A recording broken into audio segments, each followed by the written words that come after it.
when you put your phone up and try to record a live concert, your phone technically has all the specs to create a high fidelity recording, but not in that environment, but not in this environment, but not for that signal, but not for this, but not for that. But then all of a sudden there's so many buts. Even though it has all the same specs, your phone can record from 20 to 20,000 hertz, no problem, and beyond.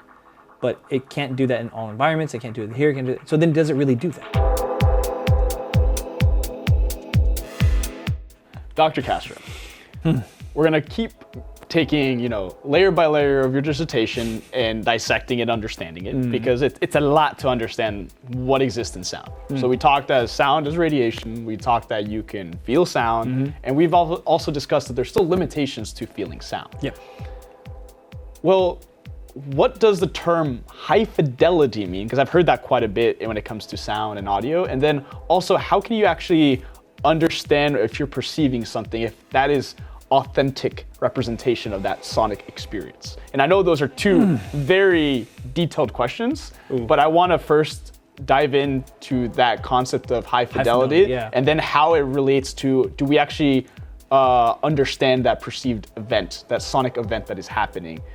Because that will then let us dive deeper and deeper into your research. Story time. Okay, so the term high fidelity was coined as a way to differentiate from the mass market stuff that was being made around, I'm gonna say, I think it was like the end of the 60s going into the 70s is where there's a manufacturer started wanting to differentiate between the mass manufacturing of stereo receivers and amplifiers. And so they said, oh, okay, there's like, this cassette player, cassettes were back in the 80s, something like that, whatever. Like when you're recreating the record, right? There's many different ways or many different things involved with recreating the vibrations that were encoded in the vinyl disc, right? So there's the cartridge, there's the arm, there's the wires coming from the arm to the preamplifier, then to the amplifier. So then people who wanted to really take an interest in how to improve every one of those elements were people that were seeking higher fidelity from the recording. And so recording studios and the like were already at the peak of trying to advance recording equipment and recording technology, but then consumers wanted to be also involved with that process. So then they were trying to upgrade their own at-home systems to be able to recreate what was painstakingly recorded, which why wouldn't you want to? And so that's where the coin of high fidelity started. Today, your consumer grade stuff is pretty dang good.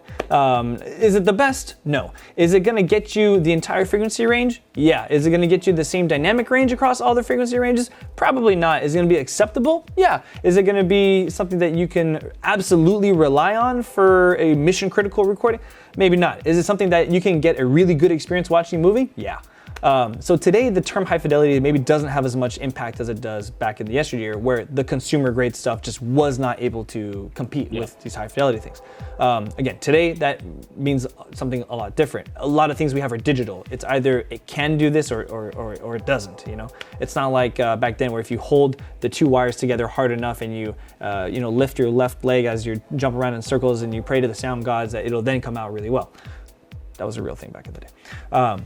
But that leads us to the next question, which is if everything is all digital and everything is all the same, then why are there differences in sound? Why is there a difference if I go to an IMAX theater than a regular theater? They're both using speakers. They're both using speakers that cover the exact same frequency range. They're both using speakers that cover the same frequency range, that use the same box, maybe a slightly different power, but it shouldn't matter because it's still covering the same frequency range, right? Well, before going into any of that stuff, let's look at signal chain from recording to reproduction. In recording, you have something that's happening. There's a microphone that's picking up me right now. I'm speaking. This microphone has just probably 10 different options of which capsule you can put in this microphone that are all made of different materials, that are all made of different things that can then have a different reaction of the sound waves hitting it, that then can go along a nickel cable or a copper cable or a silver cable or something else in order to send that information to this pack. This pack then digests that information. It's not sending analog signal to the receiver. This pack is receiving that raw data, sampling it into small chunks, digital chunks that it can send. You didn't get it? Let me send it again. without having to disrupt the actual signal flow that's happening from my voice. The receiver then receives that information. Sometimes it misses a packet, sometimes it misses two, sometimes three, but then it reconstructs that sound as best as it can. And so you, person, are not hearing me. You're hearing a representation of me. You're hearing an abstraction of me. You're hearing the thought, the notion, the best that this and that can work together to be able to reconstruct me. You're hearing a clone of me. Just like how if you were cloned, it's not really you, but it's actually the representation of you, because you would be destroyed. Or is it? Or are you really just a collection of characteristics that make up what other people think of you? It's a whole rabbit hole. Point being is that even though everything's using the same technology and the same digital tools, and technically everything has the same specs, there's still a difference. And there's still some sort of combination of how these things come together can dramatically alter the way that somebody then interprets or perceives their representation of what is recorded. So let me take that like 19 steps back, right? So let me make sure I understand what you're talking about here. There's a way you capture. This is in the essence of sound and perception of sound, right? Yeah. So way you capture sound, there's a way that you then listen to that sound. Right. But in between, there are so many nuanced steps. And every single one of those steps is a difference of input to output, and do I actually understand what that input was and how accurate is it? Exactly. How can you be sure of what you're hearing is what was recorded? And right now, based off what exists in the world, does that hold true? I think the concept still holds true, and I think you can definitely see it by when you put your phone up and try to record a live concert. Your phone technically has all the specs to create a high fidelity recording, but not in that environment, but not in this environment, but not for that signal, but not for this, but not for that. But then all of a sudden there's so many buts. Even though it has all the same specs, your phone can record from 20 to 20,000 hertz, no problem, and beyond. But it can't do that in all environments. It can't do it here. It can't do it. So then does it really do that? Right? So then, anybody who's been to a show and then recorded on their phone and try to listen to it later, like that's shit. I don't like that. That's not a good experience. That's the whole idea. That makes me question a lot of things. But at the premise of it, why should people care? Like, right? Like, that's philosophy-wise, I'm with you.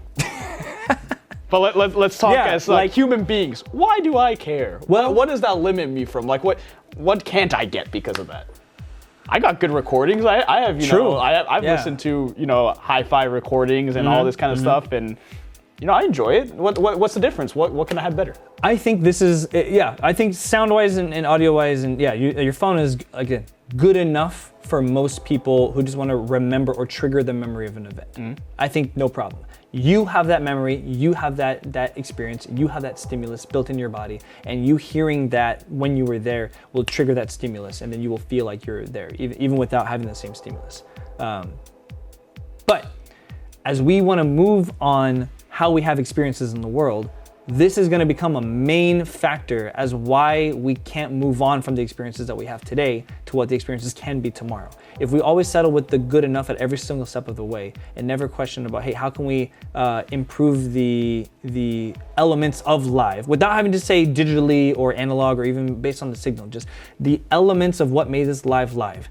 How can we recreate those? If we look at those the same way we've done the condensation and compression of audio and video thus far, then I do think that we're going to be hitting a very stark stone wall in the fact that everything that's being built around our digital environment has been optimized to be as efficient as possible at recreating those stimuluses at the expense of recreating the actual event.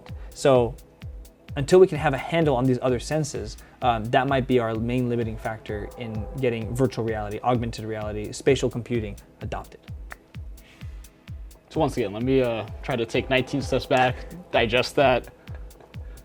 Basically what you're saying is that the way we've captured things and then created things is flawed in its mechanism today, right? Because of how it's leveraging existing tools, all these things that impact it all the way down the signal chain to how you consume it, that unless we question how that works in multimodal with multiple senses all the way throughout that entire chain, we'll never be able to achieve these realities that are talked by Meta or Apple or any of them, right? Because they're saying like, you're gonna feel like you're there. It's gonna be that virtual It'll environment. never be that. It'll never be that unless we rethink about it. Okay, so if we redefine those characteristics, there's a chance that that future is possible. Absolutely.